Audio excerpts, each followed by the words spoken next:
Hello student, कैसे हो? उम्मीद करती हूँ कि आप लोग ठीक होंगे। तो मैंने आपको पिछले कक्षा में सबसे पहले ये बताइए कि आपका दिवाली कैसा गया। खूब पटाखा फोड़े होंगे, अच्छा ही गया होगा दिवाली। जल्दी बताइए आप लोग कमेंट में, जल्दी बताइए कैसा गया आप लोग का दिवाली। बहुत अच्छा।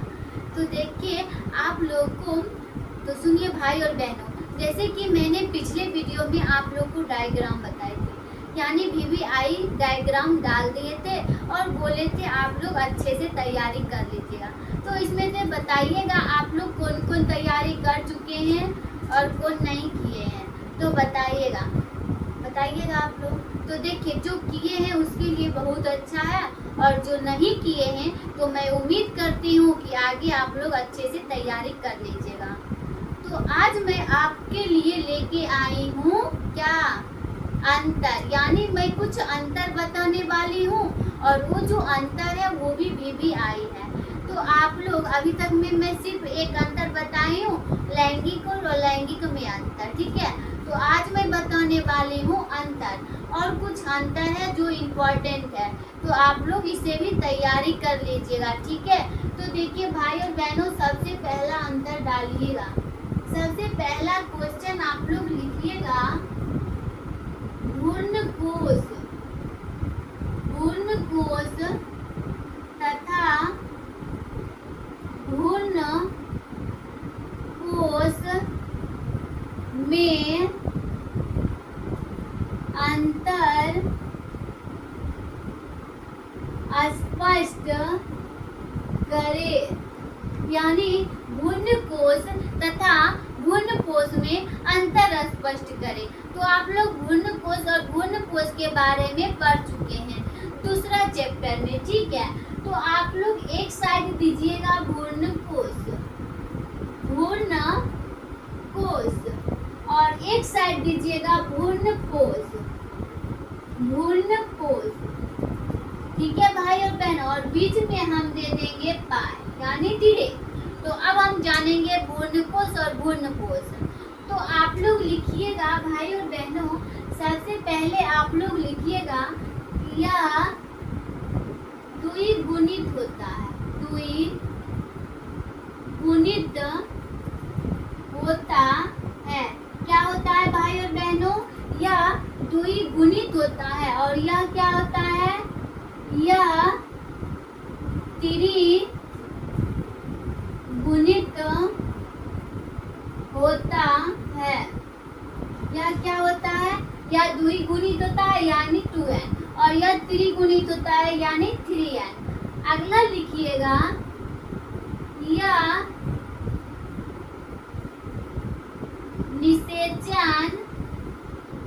निषेचन के बाद बनता है। इसमें लिखिएगा, यह निषेचन से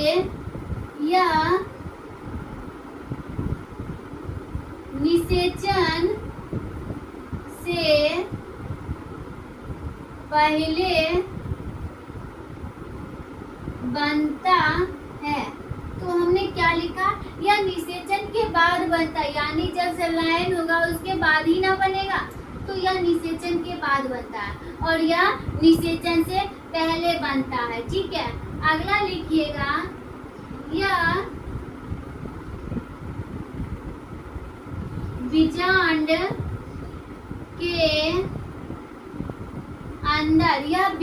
के अंदर पाया जाता है। लिखिएगा, यह बीजांड के अंदर पाया जाता है। आप लोग कमेंट कीजिएगा अगर समझ में नहीं आए तो। समझ में आ रहा है ना? ठीक है भाई। तो अब इधर लिखिएगा आप लोग, यह बीज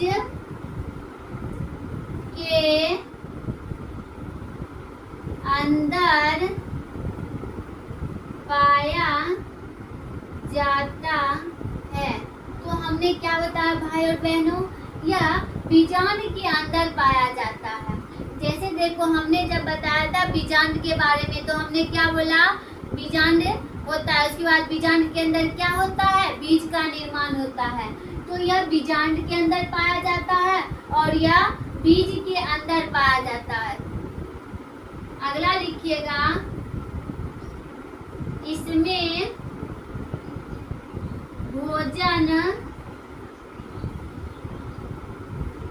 संचित होता है। इसमें गुणकोश में लिखिएगा, इसमें भोजन संचित नहीं होता है। तो आप लोग यहाँ तक नोट कीजिए, उसके बाद मैं आगे लिखाती हूँ। ठीक है भाई और बहनों, आप लोग यहाँ तक नोट कीजिए और बोलिए समझ में आ रहा है आप लोग को? आप लोग को समझ में आ रहा है भाई और बहनों? बताइएगा, आप लोग बताइएगा समझ में आ रहा है? तो इसे मैं ऊपर से मिटाऊं। देखिए भाई और बहनों, हमने क्या लिखा, यह द्विगुणित होता है और यह त्रिगुणित होता है। यह निषेचन के बाद बनता है और यह निषेचन से पहले बनता है। यह बीजांड के अंदर पाया जाता है और यह बीज के अंदर पाया जाता है। इसमें भोजन संचित नहीं होता है और इसमें भोजन संचित होता है। देखिए गलत यहाँ लिखा, इसमें भोजन संचित होता है, इसमें भोजन संचित नहीं होता है। यहाँ लिखिएगा नहीं, इसमें होता है नहीं, नहीं होता है। गुणकोश में होना होता है नहीं, और गुणकोश में तो भोजन संचित होता ही है। ठीक है, अगला लिखिएगा, इसमें कोशिका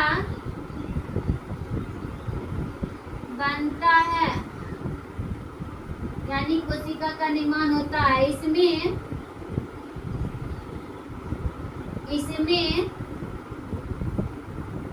कोशिका नहीं बनता है। आप लोग यहाँ तक नोट कीजिए, इसमें कोशिका बनता है और इसमें कोशिका नहीं बनता है। तो क्या आप लोग को यहाँ तक समझ में आया? तो आप लोग यहाँ तक नोट कीजिए भाई और बहनों। ठीक है, तो आप लोग यहाँ तक नोट कर चुके हैं। एक पॉइंट और मैं इसमें लिखाऊंगी भाई और बहनों। तो मैं ऊपर से मिटाऊं क्या? तो देखिए मैं मिटा रही हूँ ऊपर से, बस एक लाइन हमें लिखना है। कितना मैं पॉइंट लिखा है कि भाई और बहनों? तो ऊपर हुआ 5 हुआ ना, एक और लिखाती हूँ 6। तो आप लोग इसे याद रखिएगा। 6 में से तो कम 3 याद रहेगा आप लोग को, 4 तो याद रहेगा। तो आप लोग अच्छे से याद कर लीजिएगा। ठीक है भाई और बहनों, तो अगला लिखेंगे हम, लिखिएगा, यह भ्रूण के विकास में सहायता करता है, या भ्रूण के विकास में सहायता करता है। यह भ्रूण के विकास में सहायता नहीं करता है। तो आप लोग यहाँ तक नोट कीजिएगा। ठीक है, या भ्रूण के विकास में सहायता करता है, और इधर लिखिएगा या भ्रूण के विकास में सहायता प्रदान नहीं करता है। तो आप लोग भ्रूण के बारे में पढ़ चुके होंगे। तो ठीक है, तो देखिए आप लोग इसे लिखिए जल्दी और मैं आगे फिर अगला बताऊंगी। ठीक है, आंसर तो आप लोग लिख चुके हैं यहाँ तक? तो मैं मिटाऊं? ऊपर लिख लीजिए जल्दी, क्योंकि पूरा मिटाना है ना। ठीक है भाई और बहनों, जल्दी लिखिए आप लोग, जल्दी नोट कीजिए और बोलिए आप लोग का हो गया, बताइए। तो मैं मिटाऊं?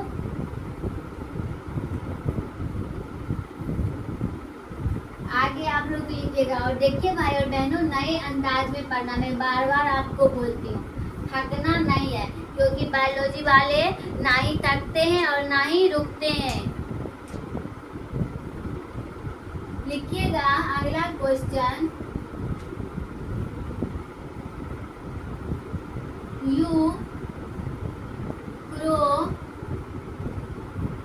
यूक्रोमेंटिन तथा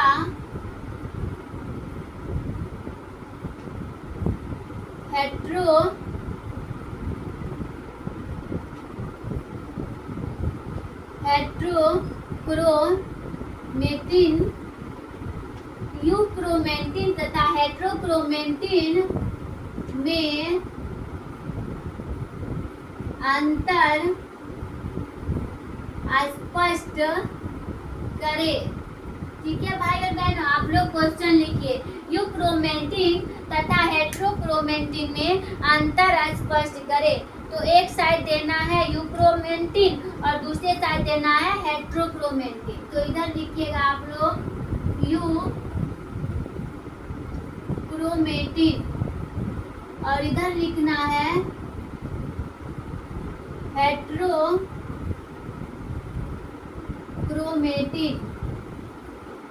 तो आप लोग यहाँ तक लिखिए, यूक्रोमेंटिन और हेट्रोक्रोमेंटिन एक साइड दीजिएगा। तो यहाँ तक आप लोग लिखिए, उसके बाद में आगे बताती हूँ आप लोग को। ठीक है भाई और बहनों, आप लोग कमेंट कीजिए तो आप लोग को समझ में आ रहा है, बताइए तो, बताइएगा भाई और बहनों।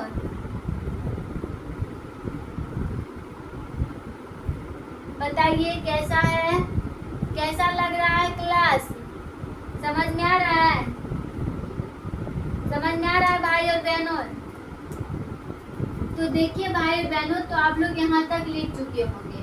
हमने क्या लिखा, यूक्रोमेंटिन तथा हेट्रोक्रोमेंटिन। ठीक है, अंतर लिखिए। हर्षिका सही है, हर्षिका होगा। हेट्रोक्रोमेंटिन क्या है, हेट्रोक्रोमेंटिन। तो देखिए भाई और बहनों, लिखिएगा इधर यूक्रोमेंटिन में लिखिएगा, या डीएनए का ढीला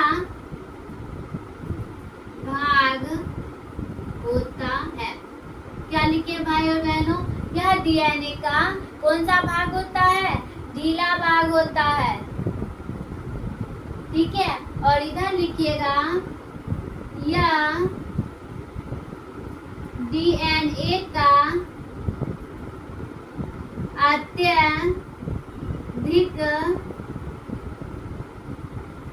अत्यधिक भाग होता है।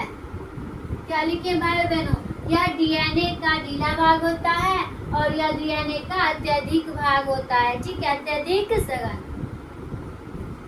आगे लिखिएगा, इसका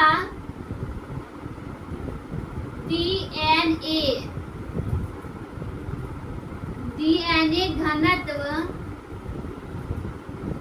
अधिक होता है। क्या लिखिएगा, इसका डीएनए घनत्व क्या होता है, अधिक होता है या कम, बताइएगा भाई और बहनों। इसका डीएनए घनत्व बताइएगा, क्योंकि मैं गलत भी लिखी हूँ, तो आप लोग ढूंढिए कहाँ गलत है, सही है या गलत, कम होगा या ज्यादा, बताइएगा। तो देखिए भाई और बहनों, ऐसा नहीं हुआ, यह डीएनए घनत्व क्या होता है, कम होता है। यह डीएनए घनत्व कम होता है, खत्म होने वाला। इधर लिखिएगा, यह डीएनए घनत्व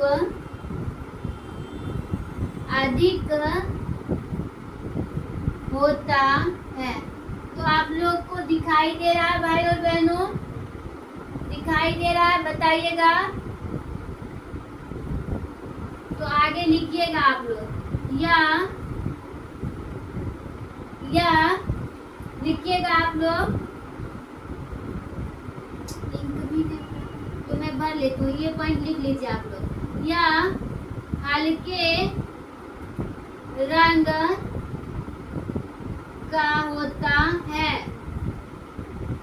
और यह क्या होता है भाई बहनों? यह गाढ़े रंग का होता है। तो देखिए भाई बहनों, आप लोग यहाँ तक नोट कर चुके हैं।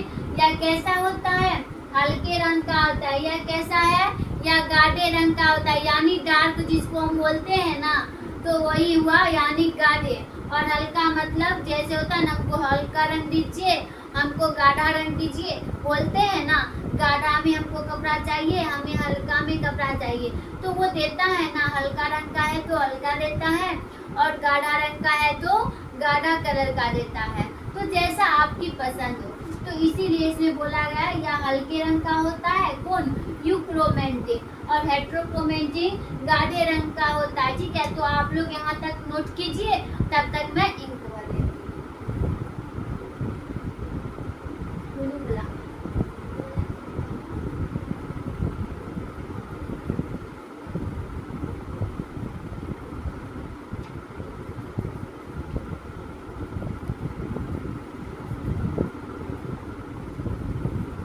तो क्या आप लोग नोट कर रहे हो? तो मैं इंक भर रही हूँ। क्या आप लोग को समझ में आ रहा है भाई और बहनों? बताइएगा। अगर नहीं समझ आ रहा है तो आप लोग बताइए। ठीक है भाई और बहनों, तो आप लोग यहाँ तक नोट कीजिए। ठीक है,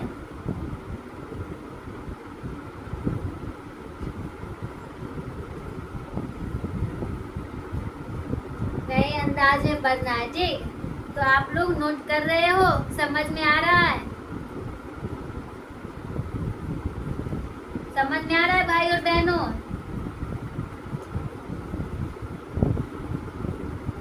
तो आप लोग लिखिएगा। तो यहाँ तक आप लोग लिख चुके हो, तो आगे आप लोग को लिखना है। ठीक है भाई और बहनों, लिखिएगा। अगला लिखना है, क्या लिखना है? लिखिएगा या केंद्रक की ओर पाया जाता है। और इधर लिखना है या केंद्रक की परिधि की ओर पाया जाता है। तो आप लोग मैथ में परिधि के बारे में पढ़ते होंगे। ठीक है, तो हमने क्या बताया? या केंद्र की ओर पाया जाता है और या केंद्र की परिधि की ओर पाया जाता है। तो आप लोग यहाँ तक नोट कीजिए। और एक पॉइंट हमें और लिखना है। ठीक है, तो मैं ऊपर मिटाऊं,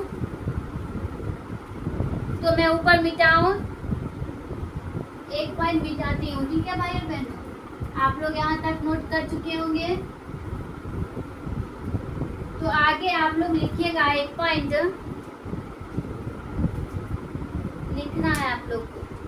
तो देखिए, लिखिएगा या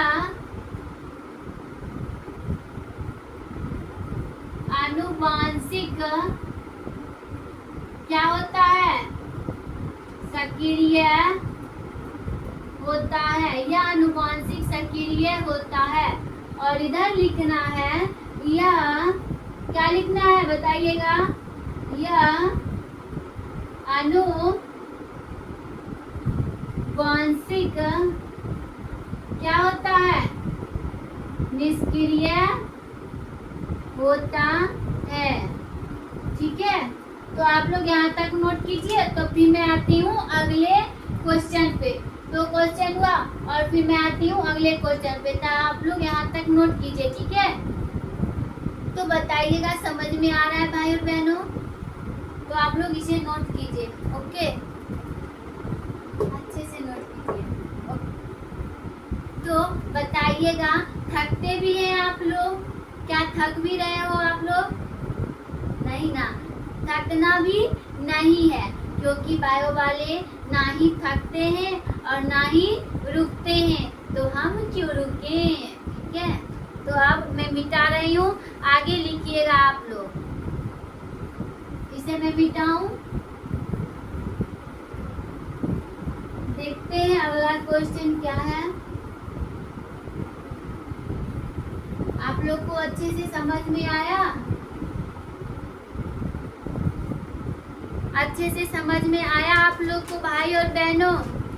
तो अगला लिखिएगा आप लोग, लिखिएगा अगला क्वेश्चन। स्वपरागन, ये भी इम्पोर्टेंट है, ठीक है। स्वपरागन तथा परपरागन में अंतर स्पष्ट करें। हमने क्या लिखा? स्वपरागन तथा परपरागन में अंतर स्पष्ट करें, ठीक है। तो आप एक साइड दीजिएगा स्वपरागन, स्वपरागन, और एक साइड दीजिएगा परपरागन, परपरागन।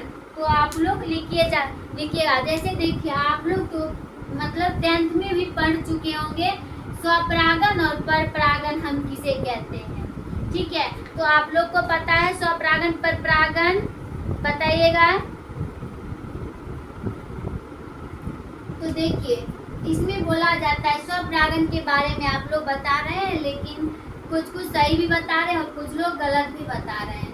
तो देखिए, स्वपरागन मतलब होता है उसी, जैसे एक पौधा है और उसी पौधा पे से फिर उसी पौधा पे जाएं तो उसे हम स्वपरागन बोलते हैं, ठीक है। परपरागन का मतलब हुआ एक पौधे से दूसरे पौधे पे जाना, तो उसे हम क्या कहते हैं? परपरागन कहते हैं। जैसे देखिए, हमने बता रखी है, जैसे देखिए इसमें एक पुष्प के परागन उसी पुष्प के, जैसे हमने बताया था लाइन पीछे भी, ये पुष्प पौधा होगा और ये भी पौधा है, तो ये जो परागन करेगा ये इसी पुष्प पे करेगा, ये भी करेगा इसी पुष्प पे। तो एक पुष्प का परागन उसी पुष्प के परागन पर हो तो उसे हम क्या कहते हैं? स्वपरागन। लेकिन परपरागन में ऐसा नहीं होता है। तो देखिए परपरागन में क्या होता है, हमने 2 पौधा बनाया, ठीक है, क्या है? 2 पौधा बनाया। तो देखिए एक दूसरे, यानी एक पौधे से दूसरे पौधे पर जाए, ठीक है, यानी इस पौधे से इस पौधे पे जाएगा तो उसे हम क्या बोलते हैं? परपरागन। यानी जब एक पुष्प का परागन उसी पुष्प के पौधे पर परागन करेगा तो उसे हम क्या कहेंगे? स्वपरागन। लेकिन परपरागन में जब एक पुष्प का परागन दूसरे पुष्प के वर्तिकाग्र पर पहुंचे तो उसे हम क्या कहते हैं? परपरागन। जैसे ये पुष्प हुआ, यानी ये एक पौधा है, इस पौधा का परागन किस पे हो रहा है? दूसरे पौधा पे हो रहा है, तो उसे हम क्या बोले? परपरागन बोले। लेकिन इसमें हमने क्या बोला? एक पुष्प का परागन उसी पुष्प के पौधे पर यानी वर्तिकाग्र पर पहुंचे तो उसे हम क्या कहते हैं? स्वपरागन कहते हैं। तो समझ में आया है? हाँ, तो हम लोग आगे चले अब। तो आप लोग को लिखना है, ठीक है। तो आप लोग यहाँ तक समझ में आया तो लिखिएगा आप लोग, लिखिएगा। हमने क्या बताया? इसमें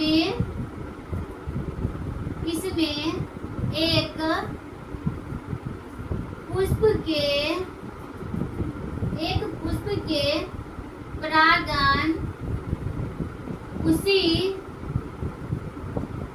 पुष्प के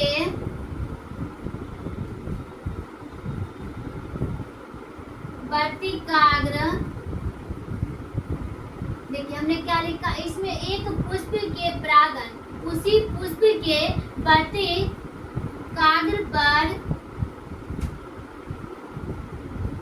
पहुंचे तो उसे स्वपरागन कहते हैं। तो आप लोग को यहाँ तक समझ में आया? बताइएगा, हम बताइएगा आप लोग क्या समझ में आया? समझ में आया? तो हमने क्या लिखा इसमें, एक पुष्प के परागण उसी पुष्प के वर्तिकाग्र पर पहुंचे। क्या होगा? वर्तिकाग्र पर पहुंचे तो उसे हम क्या कहते हैं? स्वपरागण। और इधर लिखिएगा, इसमें एक पुष्प का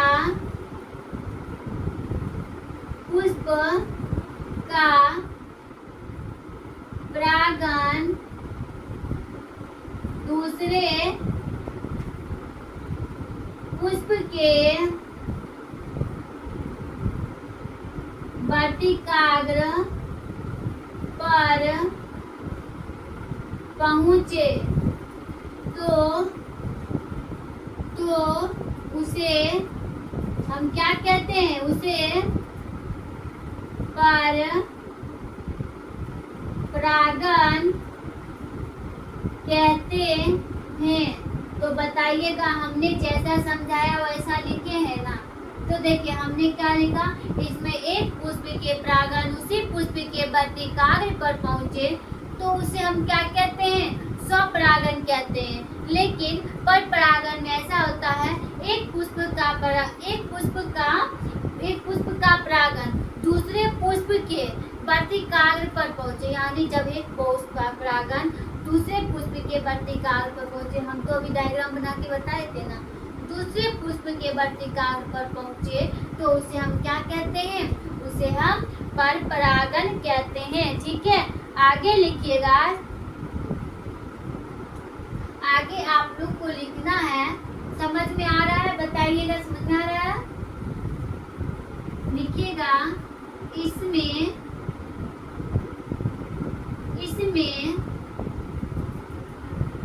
माध्यम की आवश्यकता नहीं होती है। हमने क्या लिखा? इसमें माध्यम की आवश्यकता नहीं होती है, लेकिन पर परागण में इसमें माध्यम की आवश्यकता होती है। क्या लिखा इसमें माध्यम की आवश्यकता होती है। तो क्या आप लोग को यहाँ तक समझ में आया? बताइएगा, समझ में आया? तो आगे लिखिएगा आप लोग, या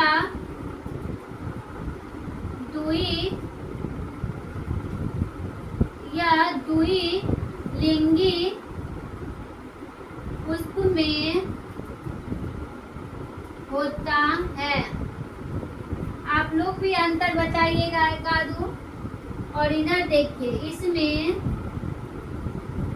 इधर लिखिएगा, इसमें एक लिंगी तथा दुई, देखिएगा, एक लिंगी तथा दुई लिंगी दोनों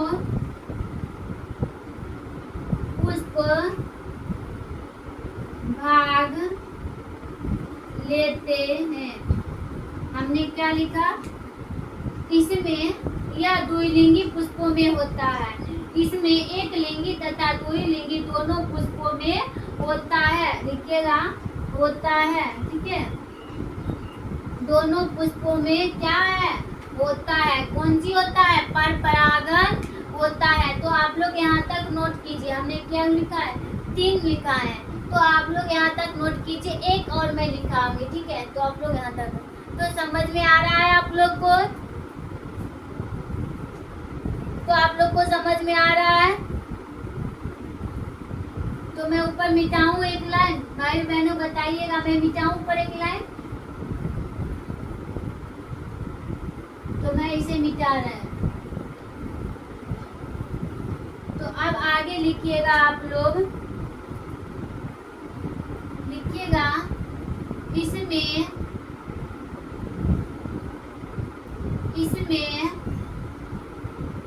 पौधे की शुद्धता क्या होती है, बनी रहती है। हमने क्या लिखा, इसमें पौधे की शुद्धता बनी रहती है, लेकिन इसमें नहीं बनी रहती है। लिखिएगा इसमें पौधे की शुद्धता नहीं बनी रहती है। तो हमने क्या लिखा, इसमें पौधे की क्या होती है, शुद्धता बनी रहती है, ठीक है, और पर परागण में नहीं बनी रहती है, ठीक है। तो आप लोग यहाँ तक नोट कीजिए भाई और बहनों, यहाँ तक नोट कीजिए आप लोग, ठीक है। उसके बाद मैं चलूंगी अगले क्वेश्चन पे। तो हमने कितना बताया, 3 क्वेश्चन। तो फिर मैं चलूंगी अगले क्वेश्चन क्या है। तो मैं इसे मिटाऊं भाई और बहनों, बताइएगा। तो मैं मिटा रही हूँ, बताइएगा भाई और बहनों, समझ में आ रहा है ना। मैं बार बार आप लोग से पूछ रही हूँ, समझ में आ रहा है, पर आप लोग बता ही नहीं रहे हो किसको समझ में आ रहा है और किसको समझ में नहीं आ रहा है। तो मैं चलती हूँ, जब आप लोग बताइएगा ही नहीं तो मैं चलती हूँ नेक्स्ट क्वेश्चन पे। तो अगला क्वेश्चन लिखिएगा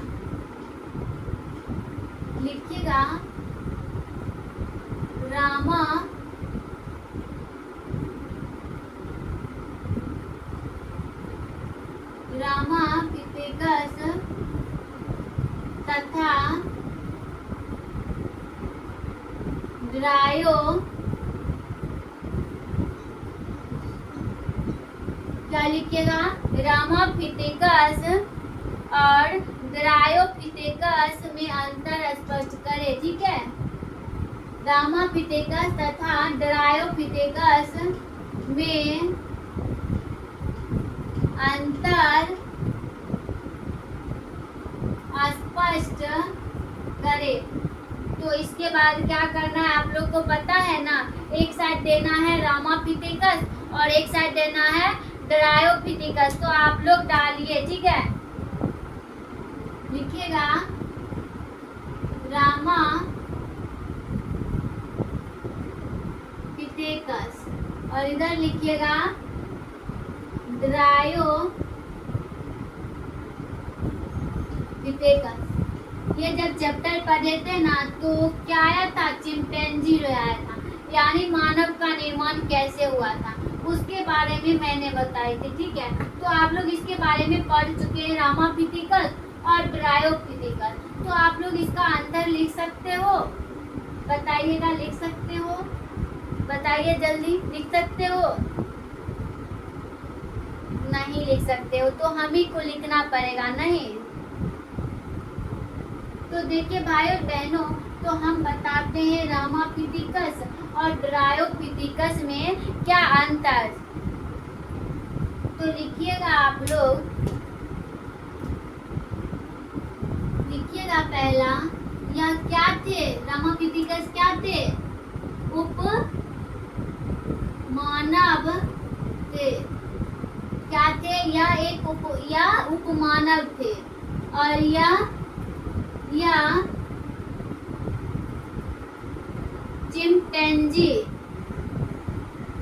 चिंपैंजी से क्या था, मिलता जुलता था, ठीक है।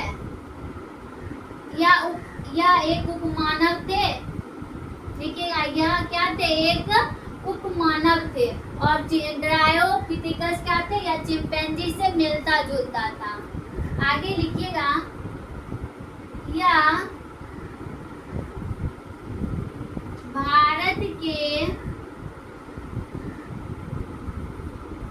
भारत के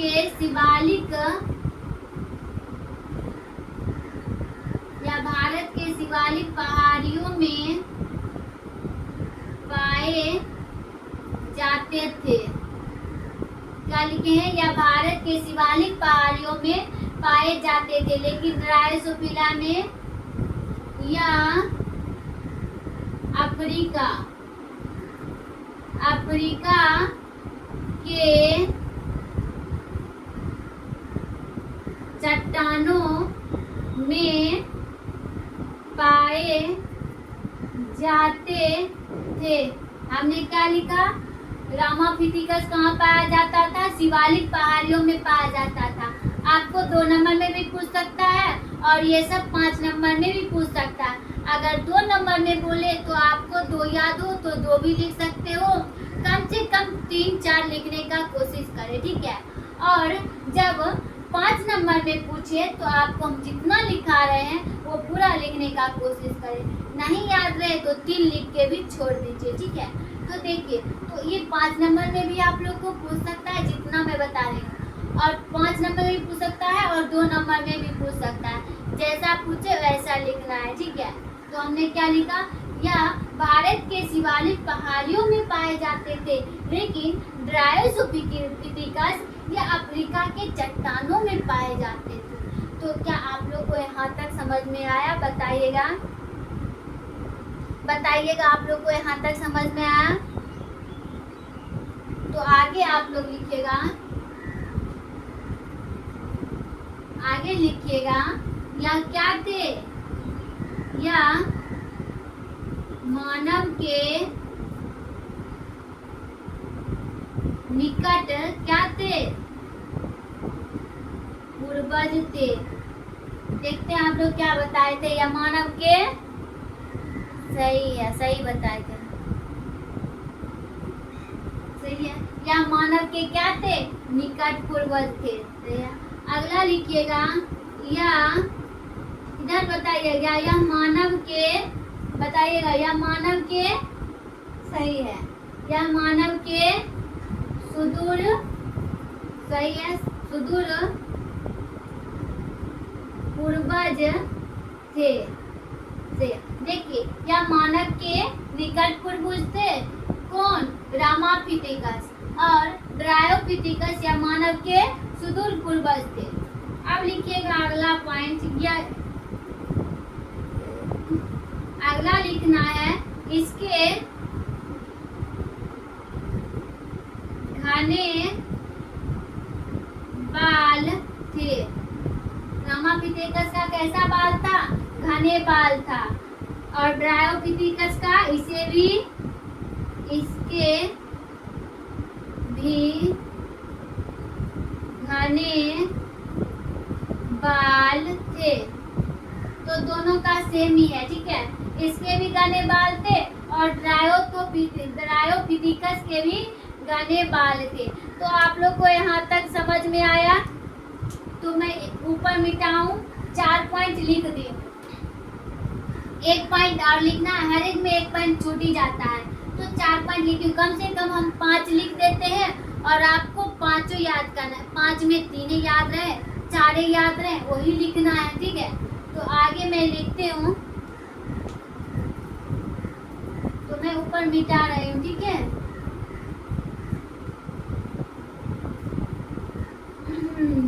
कैसे हो आप लोग? थके तो नहीं हो? देखो, अब ये बोल रहा है कि क्लास बंद कर, यानी आप मन भर गया, थक गया है। मैं समझती हूँ कल दिवाली मनाया था तो थके होगे। उतना भी मत थक जाओ कि बायोलॉजी मत पढ़ो, ठीक है।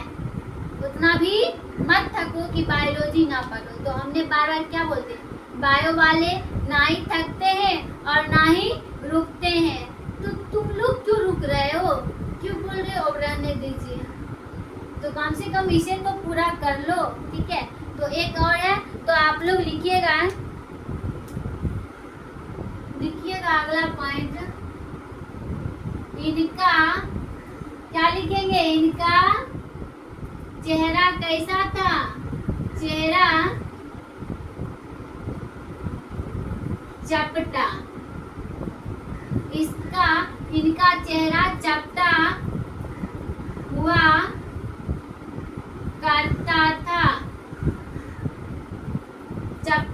करता था, और ड्रायोफिथिकस का कैसा था? सीधा। इनका चेहरा कैसा था? इनका चेहरा सीधा सीधा हुआ करता था। ठीक है, तो इनकी भी बार बार कर देता। देखिए भाई बहनों, इनका चेहरा कैसा हुआ करता था? चपटा। कैसा हुआ करता था? चपटा हुआ करता था। और इनका चेहरा सीधा हुआ करता था। किसका? ड्रायोफिथिकस का। तो क्या आप लोग को यहाँ तक समझ में आ गई है? बताइएगा भाई और बहनों, आप लोग को यहाँ तक समझ में आया? बिल्कुल। तो देखिए भाई और बहनों, तो हमने यहाँ तक बताया। आप लोग को कितने क्वेश्चन बताई हूँ? 4। तो मैं नेक्स्ट वीडियो में भी आप लोग को अंतर ही बताऊंगी। ठीक है, तो आप लोग यहाँ तक नोट कर लीजिए, और ना ही समझ में आए तो आप लोग पूछिए, बेहिचक होके पूछिए। ठीक है, तो मैं आज का क्लास यही ड्रॉप करती हूँ, और मैं नेक्स्ट वीडियो में आपको फिर अंतर ही बताती हूँ।